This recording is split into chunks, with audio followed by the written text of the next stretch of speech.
एक मर्तबा का जिक्र है किसी जंगल में शेर और लोमड़ी रहा करते थे।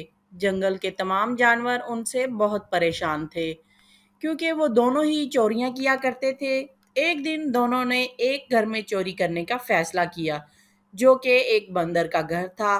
वो दोनों सीधे बावर्ची खाने में पहुंचे। वहां उन्होंने लकड़ियों पे रखा हुआ एक पतीला देखा जिसमें सूप पका हुआ रखा हुआ था।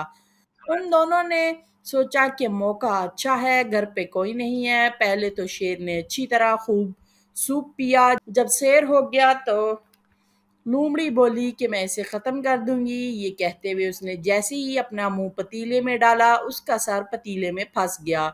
उसने शेर से कहा, मेरी मदद करो, मुझे यहाँ से निकालो। अंधेरे में शेर को कुछ समझ ना आया और वो बौखलाहट का शिकार हो गया। ऐसे में उसे महसूस हुआ जैसे कोई घर में आ गया है। लिहाजा तो वो अपनी जान बचाने को वहां से निकला। जब बंदर अपने घर पहुंचा तो उसने बावर्ची खाने में लोमड़ी को इस हालत में पाया।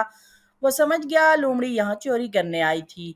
वो लोमड़ी को लेकर भालू के पास गया और उसको सब कुछ बता दिया। भालू के दिमाग में एक तरकीब आई। उसने कहा, इसे यहाँ बांध कर चले जाओ। ये सब कुछ शेर छुप कर देख रहा था। उसके जाते ही लोमड़ी ने शेर को आवाज दी। चालाक लोमड़ी को शेर पर बहुत गुस्सा आ रहा था।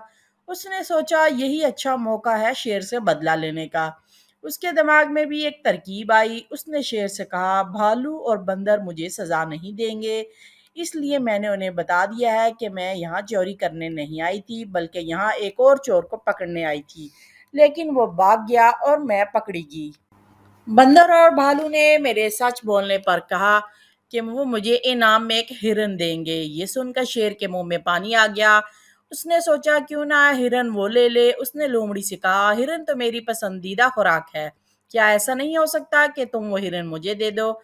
इस पर लोमड़ी ने शेर से कहा, अगर तुम्हें हिरन चाहिए तो फिर मेरी जगह आकर बैठ जाओ, वो दोनों हिरन लेकर आने ही वाले हैं। शेर लोमड़ी की बातों में आ गया। उसने लोमड़ी की रस्सियां खोल दी और वो बोला, तुम यहाँ से भाग जाओ, मैं यहाँ बैठ जाता हूँ।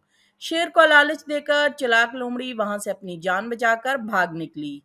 जब बंदर और भालू वापस आ गए तो उन्होंने शेर को लोमड़ी समझकर उस पर खूब गर्म पानी डाला और यूं जंगल के बादशाह को लालच में आकर लोमड़ी की चालाकी की सजा भुगतनी पड़ी और वो बुरी तरह चिल्लाने लगा। तो प्यारे बच्चों, इस कहानी से हमने क्या सीखा कि हमें कभी भी चोरी नहीं करनी चाहिए और ना ही लालच में आकर दूसरों की बातों पे यकीन करना चाहिए। तो कैसी लगी आज आपको ये छोटी सी कहानी बच्चों? नेक्स्ट टाइम किसी और अच्छी सी कहानी के साथ दोबारा हाजिर होंगी। अपना और अपने बड़ों का ख्याल रखा करें। अल्लाह हाफिज, बाय बाय।